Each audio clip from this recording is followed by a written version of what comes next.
पानी रगड़त बानी राजा हो अपना चीज तू। बर्फ के पानी रगड़त बानी राजा हो अपना चीज तू।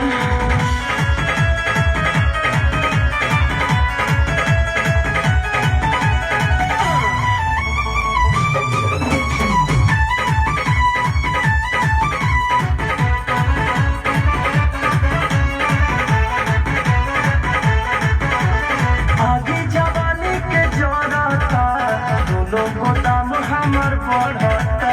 कहिया ले आई बाई राजा मिले के मन बड़ा करता। आगे जवानी के जोरता दोनों गोदाम हमर बढ़ता। कहिया ले आई बाई राजा मिले के मन बड़ा करता। सोच सोच पछतात बानी रहेली हथवा मीज के।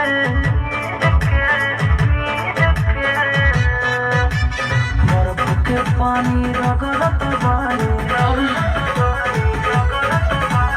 बर्फ के पानी रगड़त बानी राजा हो अपना चीज तू।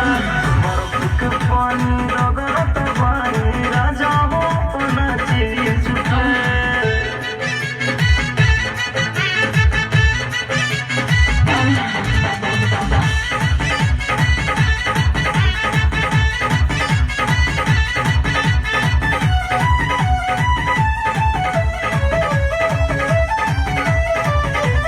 भइले सोनू तो पाती हो करिहे उ बड़हन घाटी हो।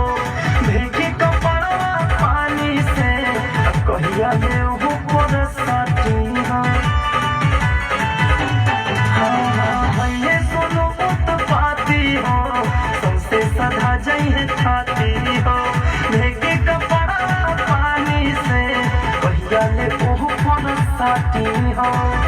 गइलो विदेश